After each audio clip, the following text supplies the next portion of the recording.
एक लड़के के मोबाइल पर लगातार नोटिफिकेशन बेल बजती है। जैसे ही उसने उस नोटिफिकेशन को चेक करने की कोशिश की तो पता चलता है कि व्हाट्सएप पर कुछ मैसेज, कुछ वीडियोस वगैरह उसके डाले जा रहे थे। जैसे उसने देखा तो उसने देखा कि एक लड़की की अश्लील फ़ोटो, अश्लील वीडियोस है। हालांकि उसने वहाँ पर डाउनलोड नहीं किया, वो मौके की तलाश में था कि कब वो अकेला होगा और कब इन्हें देखेगा। जैसे ही उसे मौका मिलता है उन्हें वो डाउनलोड करता है और डाउनलोड करने के बाद जो तस्वीरें, जो वीडियोस उसके सामने आती हैं, उसे देखने के बाद उसकी आंखें खुली की खुली रह जाती हैं। दरअसल वो वीडियो, वो फोटो किसी और की नहीं बल्कि उसी के बहन की होती हैं। हालांकि उसने इस मामले को छुपाने की, दबाने की कोशिश की, किसी से जिक्र ना करने की कोशिश की, लेकिन अनजान नंबर से जिस तरीके से मैसेज आ रहे थे वो फिर से आना शुरू हो जाते हैं। आखिरकार उसके सब्र का बांध टूट जाता है। वो अपने बहन से एक फ़ोटो और इन वीडियोस के बारे में जब सच पूछता है तो जब सच सामने आता है तभी एक ऐसे कत्ल की कहानी लिखी जाती है जिसको सुनने के बाद शायद आप लोग भी हैरान हो जाएंगे और परेशान हो जाएंगे। दरअसल जब घटनाक्रम का खुलासा होता है तो लोगों का यकीन नहीं हो रहा था कि कोई इंसान इस हद तक भी गिर सकता है और कोई इंसान इस हद तक भी जा सकता है। नमस्कार, स्वागत है आपका हमारे चैनल पर।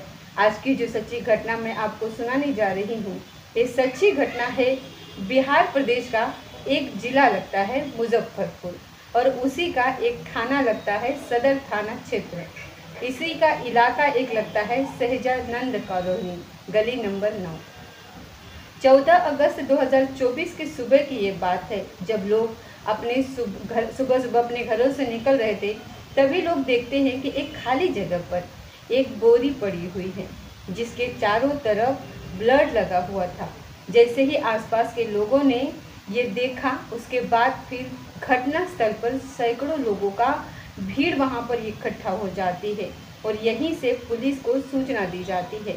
सदर थाना क्षेत्र की पुलिस जब मौके पर वहाँ पर पहुँचती है तो उस बोरी को खुलवाया जाता है तो पता चलता है कि उसमें लगभग 23 साल के एक युवक की लाश निकलती है। गर्दन उसकी किसी धारदार हथियार से रेती गई थी। साथ ही उसकी पीठ पर एक के बाद एक कई वार किए गए थे जिससे कि उसकी जो अंतड़ियाँ थी वो बाहर निकल चुकी थी। साथ ही उस लड़के को, उस मृतक को कत्ल करने से पहले बहुत बुरी तरीके से उसको मारा गया था और पीटा गया था, जिससे ये साफ साफ अंदाज़ा लगाया जा सकता था या तो ये मामला किसी प्रॉपर्टी का था या फिर ये मामला किसी ट्रेन पर्सन का है। पुलिस ने जब इस मामले की जांच पड़ताल करने की कोशिश की तो उसके बारे में कुछ ना तो हो नहीं पा रही थी।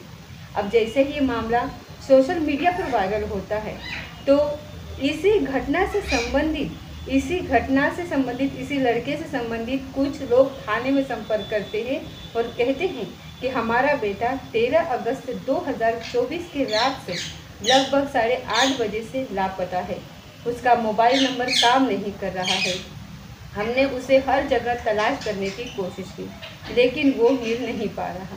आखिरकार पुलिस ने जब उस लाश का उन लोगों से संपर्क कराने की कोशिश की, उसे दिखाया, उसे दिखाने के बाद उन्होंने पहचान लिया कि ये लड़का कोई और नहीं बल्कि उनका बेटा है, जो कि बरुराज थाना क्षेत्र का एक गांव लगता है सतना और वहां का ये रहने वाला होता है। 23 साल का एक लड़का जिसका नाम जयप्रकाश कुमार होता है।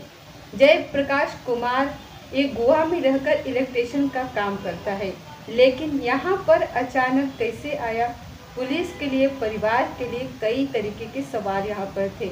पुलिस और परिवार ने इस घटनाक्रम के बारे में जब जानने की कोशिश की तो पुलिस ने सीसीटीवी कैमरे भी खंगाले और सीसीटीवी कैमरे के माध्यम से जब पता चलता है कि जो 3 व्यक्ति होते हैं एक साइकिल पर इस बोरी के अंदर शव रख करके वो लेकर के जा रहे हैं और आराम से, उन्हें ये भी ऐसा लग नहीं रहा था कि जैसे कि कोई उन्हें देख भी रहा हो, लेकिन जो सीसीटीवी कैमरा था वो इनको देख लेता है और इनको कैद कर देता है।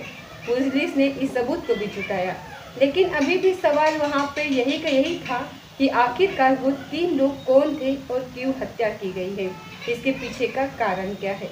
परिवार वालों से बातचीत करने की कोशिश कर रहे थे तो परिवार वालों ने भी इस मामले में बिल्कुल अनभिज्ञता जताई। साथ ही जो उस लड़के का मोबाइल नंबर होता है, मोबाइल नंबर को पुलिस को प्रोवाइड करा दिया जाता है। पुलिस ने अब इसकी कॉल डिटेल जो थी वो निकलवाते हैं, सीडीआर निकलवाते हैं। सीडीआर निकलवाने के बाद पता चलता है कि साहिबगंज का एक अहियापुर एक जगह लगती है, वहाँ की रहने वाली एक लड़की है ललिता। ललिता और जयप्रकाश की बहुत सारी बातें हुआ करती थी। जब ये गोवा में थे तब भी बात करते थे और पहले भी इसका आपस में एक दूसरे के साथ संपर्क बना हुआ था। मरने से पहले भी इसी लड़की यानी ललिता से इसने बातचीत की थी। आखिरकार ये लड़की कौन थी? जब पुलिस ने ये पता करने की कोशिश की तो जयप्रकाश कुमार की जो माँ है, जिसका नाम रंभा होता है, माँ बताती है कि जो लड़की है उसके बेटे की जो माँ है, मामा की जो लड़की है, उसकी ननद वो लगती है।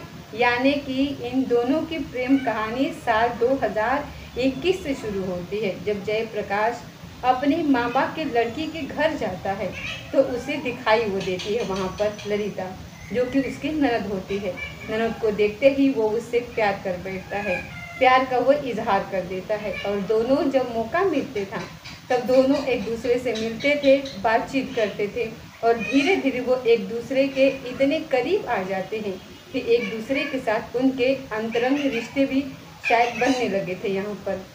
यही कारण था कि आगे आगे जैसे वक्त बढ़ रहा था वैसे वैसे इन दोनों का प्यार भी परवान चढ़ने लगता है और 2021 की प्रेम कहानी ये शुरू होती है और साल 2023 आता है। तो इस लड़की ने अपने आप को पटना में परिवार वालों से सहमति से भेजा क्योंकि वो चाहती थी कि बीपीएससी की वो तैयारी करने के बाद एक अधिकारी वो बनना चाहती थी, अफसर बनना चाहती थी और इसी की वो तैयारी कर रही थी। इधर लड़का कम पढ़ा लिखा होता है लेकिन वह इलेक्ट्रिशियन का काम करने के लिए गोवा चला जाता है। गोवा में जाने के बाद ये अपनी प्रेमिका ललिता से बहुत सारी बातें किया करता था। दोनों का प्रेम लगातार परवान चढ़ रहा था। हालांकि परिवार के लोगों ने इनकी शादी के लिए आपस में बातचीत करने की कोशिश भी की लेकिन बातचीत बन नहीं पाती है। लेकिन एक दिन लड़का अपनी ही प्रेमिका यानी जयप्रकाश अपनी प्रेमिका ललिता से फ़ोन पर बातचीत कर रहा था और बताया जाता है कि वीडियो कॉल चल रही थी। जिस जगह वीडियो कॉल चल रही थी अचानक ही उसे वीडियो कॉल में एक लड़का दिखाई देता है। जयप्रकाश ललिता से पूछता है कि ये जो लड़का अभी पीछे दिखाई दे रहा था वो लड़का कौन है और क्या मामला है।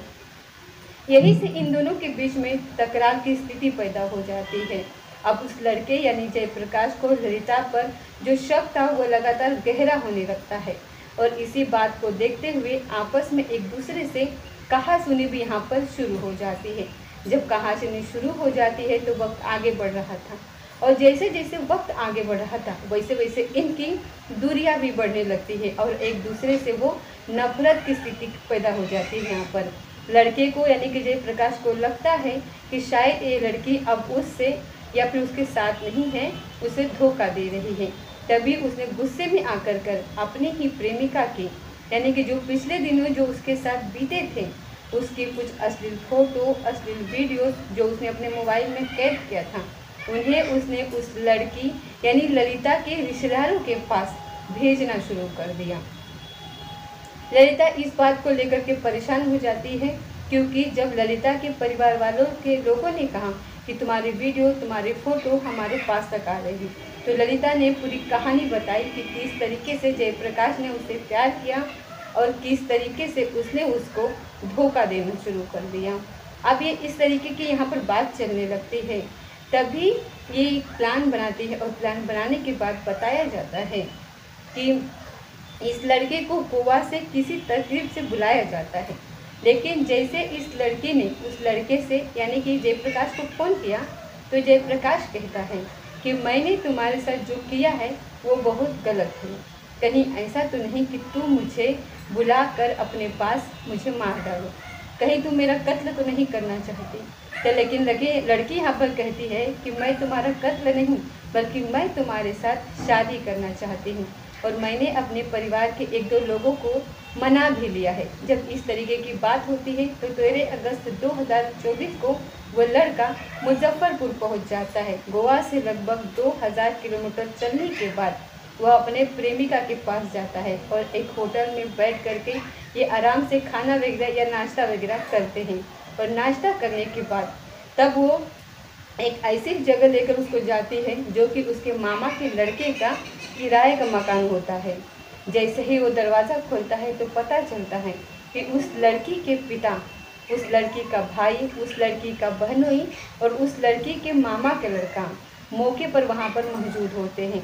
पहले तो उसे शायद बहुत बुरी तरीके से मारा जाता है, पीटा जाता है, इस तरीके की मीडिया रिपोर्ट बताती है।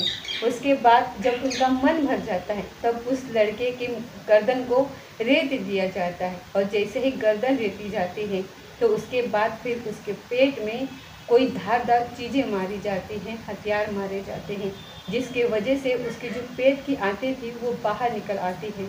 जब तक लड़के का दम नहीं निकल जाता, जब तक लड़का मर नहीं जाता, तब तक उसे इतना नहीं होता, तसल्ली नहीं होती और उसके लाश को एक बोरी में पैक करते हैं और रात के अंधेरे में 13 अगस्त 2024 की रात को साइकिल पर शव रखने के बाद शव को बोरी के अंदर रखा जाता है और साइकिल पर रखा जाता है और इस घटना स्थल के लगभग 100 किलोमीटर दूर एक खाली जगह पर फेंक दिया जाता है।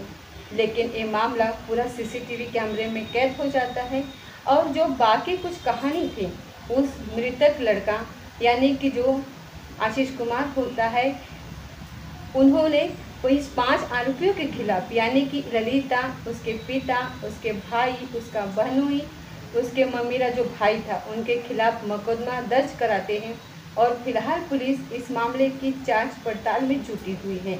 जितने आरोपी हैं उनको तलाश करने में जुटी है। पुलिस की कोशिश है कि इस घटनाक्रम का खुलासा पुलिस ने कर ही दिया है, क्योंकि प्रेम प्रसंग में असली फ़ोटो, असली वीडियो जो वायरल किए जाते हैं, साथ ही लड़की ने शादी का झांसा दे करके 2000 किलोमीटर दूर से अपने प्रेमी को बुलवा करके अपने ही परिवार के लोगों से कत्ल की घटना को अंजाम दे दिया। प्रेमिका ने अपने प्रेमी से जो उसकी गंदी पिक्चरें थी उसको वायरल करने का इंतकाम का बदला ले लिया। पुलिस अभी किसी ठोस नतीजे पर नहीं पहुंची है। पुलिस की जांच अभी जारी है। पुलिस की कोशिश है कि कम से कम समय में जांच करने के बाद इस मामले की चार्जशीट जो है वो कोर्ट में लगाई जाए और कम से कम समय में इन सभी आरोपियों को कड़ी से कड़ी सजा दिलवाई जाए। इस घटना के बाद माँ का यहाँ पर रो रो कर बुरा हाल हो जाता है और जिन जिन लोगों ने भी इस घटना के बारे में सुना उन लोगों के रोंगटे खड़े हो जाते हैं, क्योंकि इस लड़की को यानी कि प्रेमी को एकदम बुरी तरीके से मारा गया था, उसे टॉर्चर किया गया था। उसे सुनने के बाद शायद किसी के भी रोंगटे खड़े कर दिए जाएंगे। दोस्तों, इस पूरे घटनाक्रम को सुनाने का उद्देश्य किसी को परेशान करना नहीं है, किसी का दिल दुखाना नहीं है, बल्कि आपको जागरूक करना है, आपको सचेत करना है। आप जहाँ भी रहें अपना ख्याल रखें, सुरक्षित रहें। तो ये थी आज की सच्ची घटना। मिलते हैं अगले किसी सच्ची घटना के साथ। तब तक जय हिंद, जय भारत।